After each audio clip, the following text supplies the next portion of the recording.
Hello, lovely friends and family. Welcome to Basilia God&Food. It's always a pleasure to come your way with delicious recipes. I hope we are all doing well by God's grace. So today, I want to share this delicious recipe with you. Okay, this recipe is bomb. You know the way we do our jollof rice? Forget about it. That is not how we are making this delicious, yummy jollof rice. Okay, so I thought of making a curry base. So curry is an Indian dish. Okay,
it with a fork, so I try to cut it along the grain so that it's easy to shred.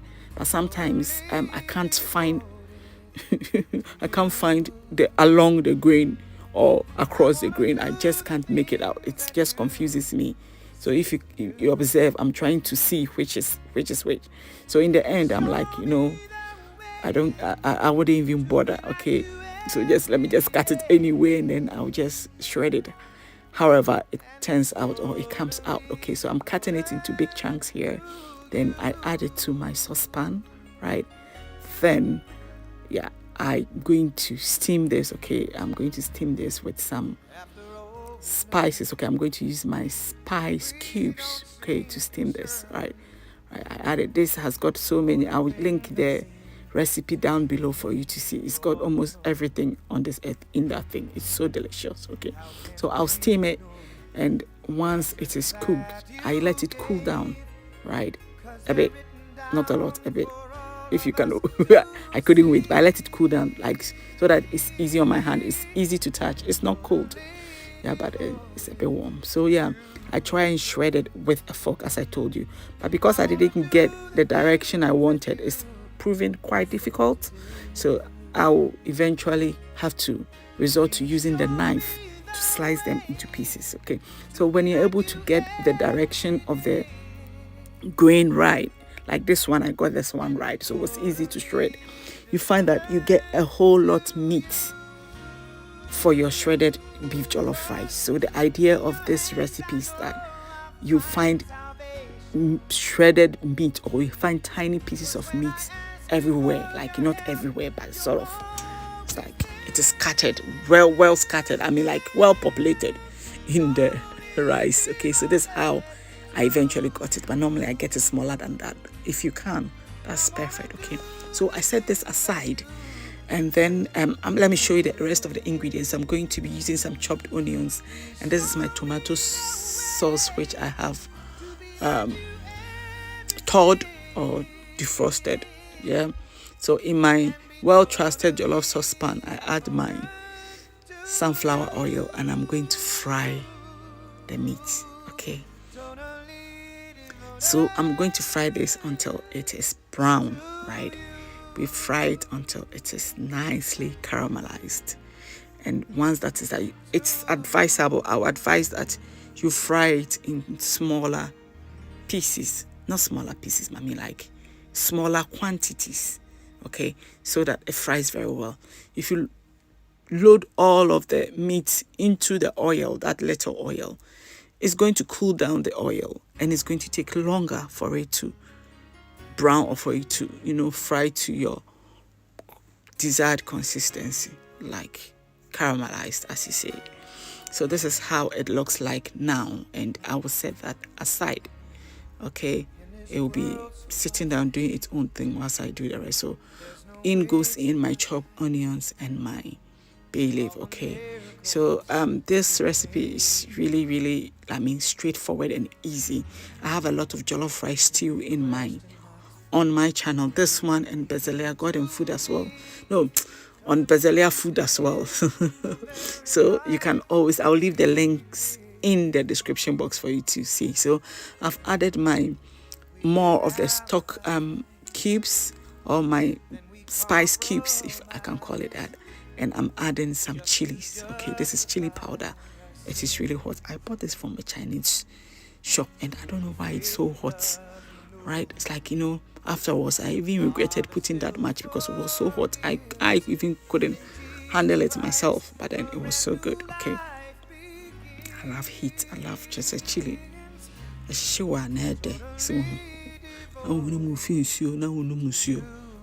that is how it goes.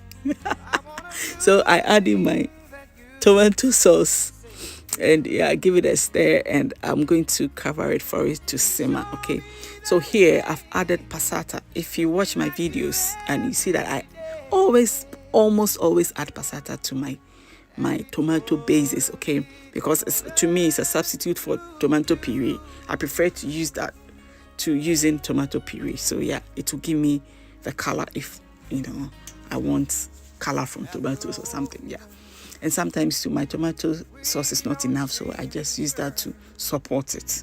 Okay, so it's a very firm supporter of my tomato bases. Okay, so here as you see, I'm grating some nutmeg. Okay, fresh nutmeg. I love nutmeg in my jollof rice, in my cabbage stew, and in, I think that is about it. The only dishes I add. And my chicken soup. Yeah, my chicken soup. I love nutmeg in it. It gives it a very distinct smell and taste. Okay, and it always reminds me of my childhood. That's how my mom used to cook her food. She would add this to her dishes, and it gives it a very nice smell. And oh, I love it. I miss my childhood. I wish I can go back, but no turning back. So as you can see, I've added my shredded beef. Just forgive me for that. I was just sort of reminiscing, walking down memory lane. Yeah, but yeah, I have to come back to reality. Okay, so I've added my shredded beef that I fried and my rice as well, and I give it a good stir. Okay, and that is the jollof done right there. So all that we're going to be needing to do is to be stirring, intermittently. Like, normally when I make my jollof rice, I stir every 5 minutes until it's 20 minutes into the cooking. Then I stop stirring every 5 minutes. Okay, so the reason why I do that is that I don't want a lot of crust. I don't want to, because when you leave it on the fire for a longer time, it forms more crust, and what happens is that you lose more rice. Okay, so to maximize your rice, okay, so like if you put 10 cups of rice in, by the time your rice is cooked, you have only 8 cups of rice to eat, right? And jollof has a tendency of burning at the bottom. Sometimes you can get nice crust, sometimes you don't get it.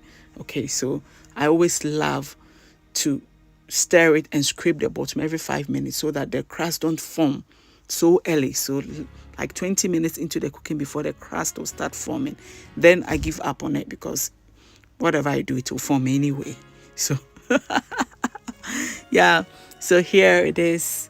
My rice is cooking nicely. So I think after the 4th stir, I see that the crust is even forming. You can see that it's coming. I'm picking some up and I'm breaking it apart, and I'll mix it.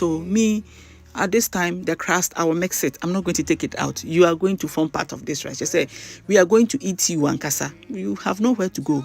Hey, let you go saying, share. Do you know where we have come from? Okay, so I put a kitchen foil on it and then cover it and let it steam. And look at the rice. Look at this rice. It is so delicious. Okay, so let me just say that I made another kind, of shredded beef jollof rice. And that one, I didn't fry the beef. Okay, so here it is. Yeah, I just didn't fry it as I did the other one. And oh my God, this one, it was so good. It was bad. That is what we call sweet bad. Yeah, that's where we got that name from. It's so good. It's so sweet. It's bad. Oh my days. I couldn't eat like a plate of this food. It was that good. It was too good, actually. So yeah, just thought I should just show you that as well. Okay, so yeah, if you really do need a recipe, I can share it as well. But this was to die for. It was just perfect. Look at that perfect jollof rice. Amazing. Amazing. I hope you do try this, and I'm forever grateful to you. Thank you for stopping by. Please like this video, share, give me a comment, subscribe, do all that, things you need to do with the video, all right? Okay.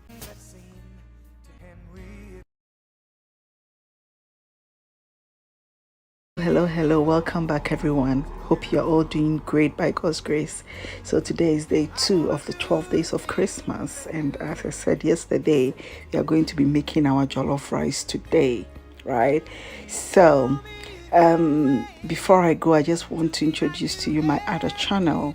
So if you don't know about Basilia Foods, please, I'll leave the link below. Please check it out. The amazing recipes there, and 12 days of Christmas is also happening there, so you find more recipes. Yeah, thank you very much. So to the jollof, as you can see, I'm scooping some of the stew into another saucepan. This is my go-to saucepan for jollof rice. Yeah, So I scoop enough. Sometimes you can't tell if it's going to be enough or not. Jollof is a very tricky one, but when you become an expert at it, you know how much stew you need and that. So I just added a bit of water. I don't know, I don't have that here, and then boiled it. Okay, so I've boiled it a bit and it's now hot. And yeah, I've added some meat. I've added some meat. Yeah, I don't know, I was just taking it without the meat. Okay, and then I've washed my rice nicely and it's gone into the stew. So here I'm stirring it very well.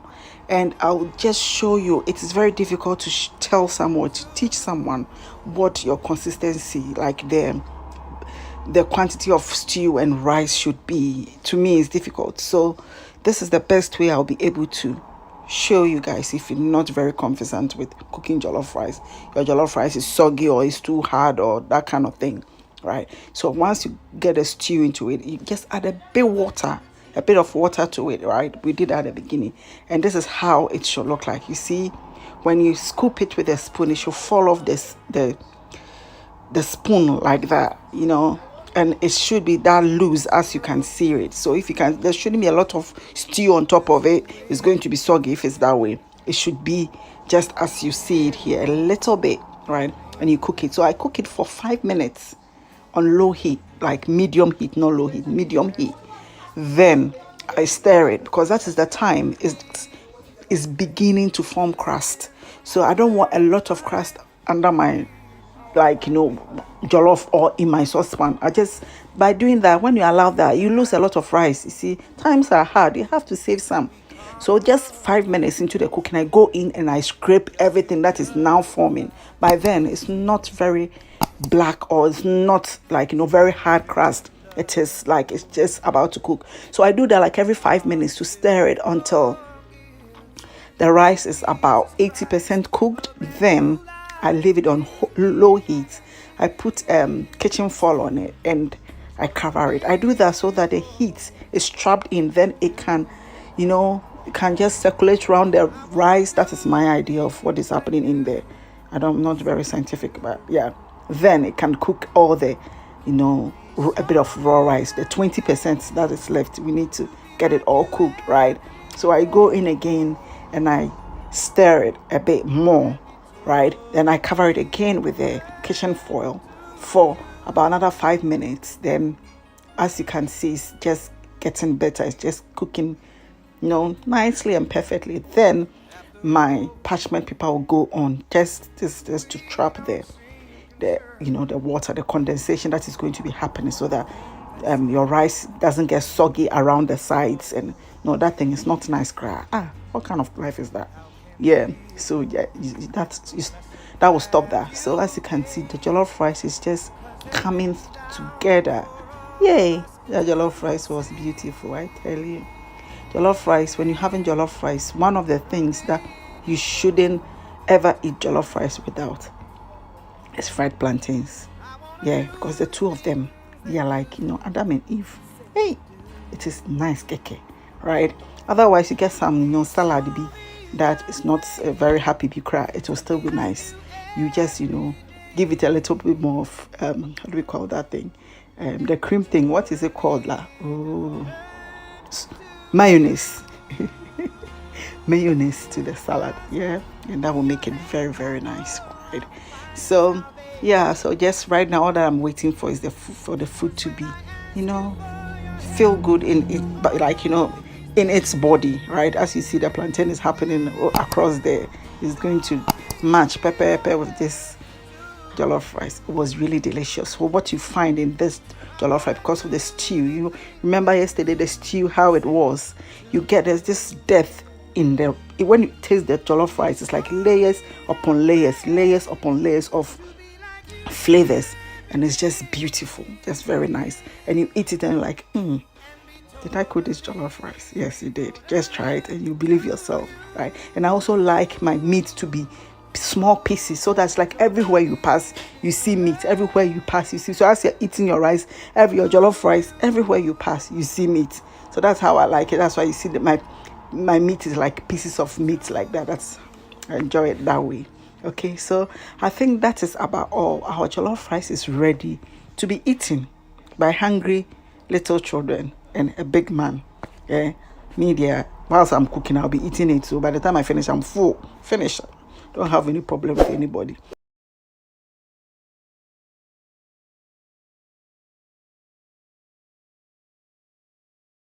Today, I want to share with you this very simple, delicious dish. Okay, it's pasta jollof served with beef stir fry. Okay, family, please pardon me for my voice. Okay, I've got this flu and oh god, I've lost my voice and it's just wouldn't. I'm trying to shake it off, but it's not budging. So please pardon me with my voice and bear with me. Okay, I know it doesn't sound so good, but yeah, I hope you can understand what I'm saying. So yeah, this dish is so delicious and you don't need much prep really. So I will just show you how I did it. So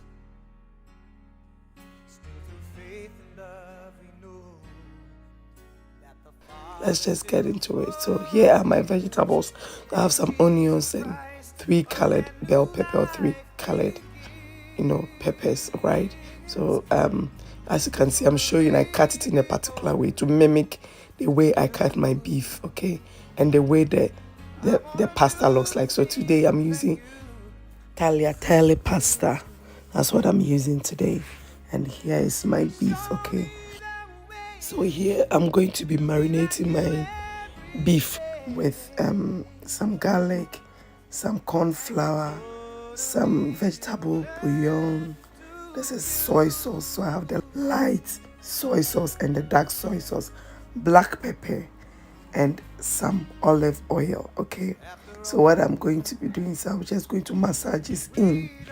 I'll massage it in and mix it well so that every bit of the beef is covered with all these beautiful ingredients. Okay, so as you can see, I'm just trying to show you how I sliced my beef. So I use beef medallion, okay, 21 days matured, and I just cut them into strips, very long strips. Okay, so I let it sit on my kitchen counter whilst I cook my pasta. So here is my jollof stew.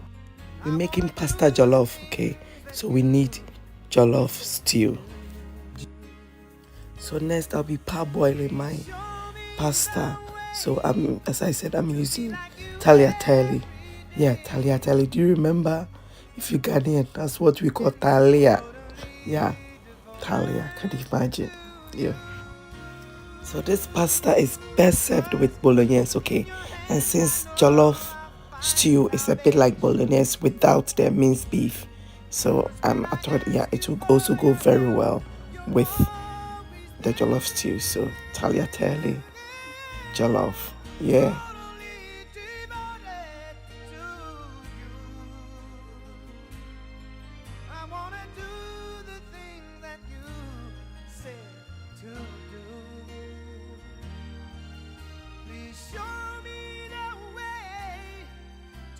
So I'm not cooking this, okay? All that I need is for the pasta to separate, okay? So as you see, I'm just trying to break it apart for it to separate. Once it separates, that is it. It comes to a boil, it separates, and then I just drain it and transfer it into cold water so that the cooking process stops because it's hot, it's been boiling. And it will keep cooking if you don't put it in cold water. And by the time it gets into the stew, it is cooked. We don't want that. So yeah, so you transfer it immediately into cold water and then you leave it and as you prepare your stew, okay?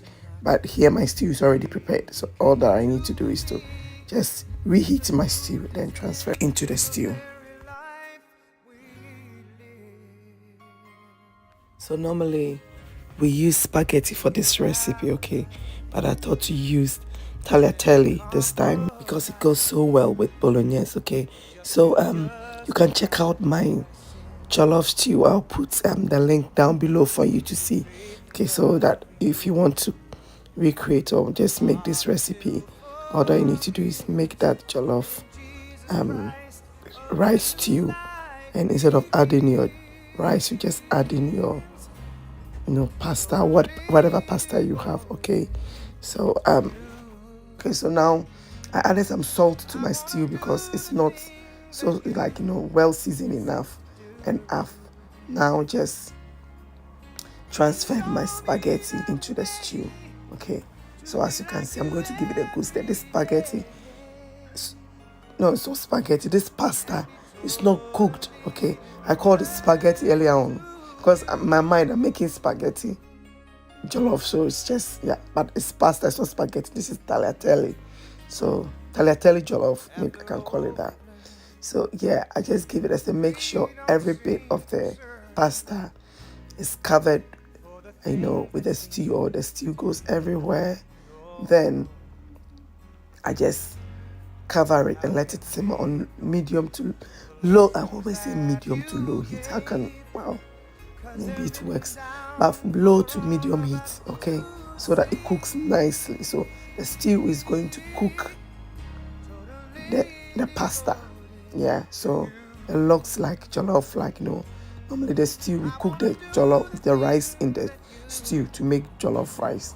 So we are cooking the pasta in the stew to make tagliatelle jollof, okay.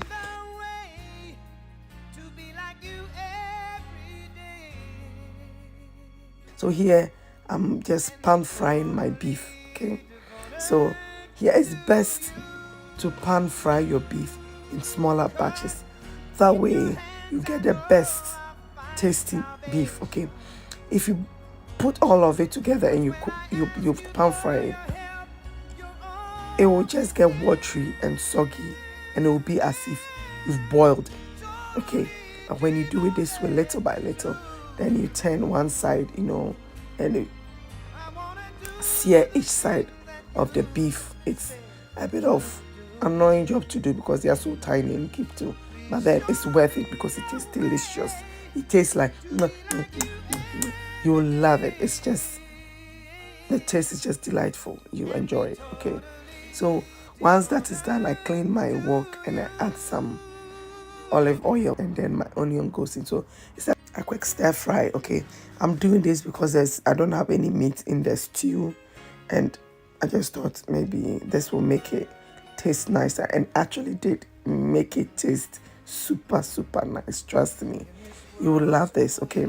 So I stir fry my vegetables for 2 to 3 minutes. I don't want it to be very soggy, I want it still crunchy, because the tagliatelle jollof is going to be a bit soft, so we need that crunch to balance it, right? So I just added my beef as you saw it, and I'm just giving a quick stir, yeah, and then that is our stir fry done. So we're checking on our jollof, okay. So now it's not qualified. Just call it jollof. It's not qualified. Okay, you can qualify it with rice or with spaghetti, with any pasta, pen and fusilli, and this is tagliatelle, okay. So as you can see, it's just cooked so quickly and it's ever so delicious. So yeah, I decided to plate it, just for you to see. Normally I don't plate it on screen. I'd normally plate it and you just see it, but I just thought to plate it to show you how sometimes I do my plating, right? So yeah, when you plate it, sometimes the plate gets messy, but yeah, it's fine. All that you need to do that afterwards, you clean it up, okay. You clean the sides out to make it nice. When you go to the big 5-star restaurants, that's how they plate it. It's all messy, but they clean it up to make it nice. So yes, here is tagliatelle jollof rice, okay. Yeah. Oh, can you imagine? I said tagliatelle jollof rice. Please, okay, forgive somebody, because somebody is not well. Forgive me. All right, I'm cool. So another way you can serve it, though, instead of how I just did it, you just mix the jollof, the tagliatelle jollof with the beef, and you stir fry it for a few minutes, and then you serve it all together. And it's also equally delicious. It's the same, it's just the way it's served is different. So yeah, that is it. Really, really simple. If you have jollof rice stew, or you can make the stew from scratch. It's really simple. It makes the best and quickest dinners. So I hope you love my recipe, and I hope you give it a try. And I am very grateful for you coming my way today. Thank you so much for accommodating my voice today. I know it sounds very horrible, but it needed to be done. Okay. Thank you. And please don't forget to like, subscribe, and share this recipe. This recipe makes a very quick dinner. Okay. And I hope to see you next time in the next one. Bye.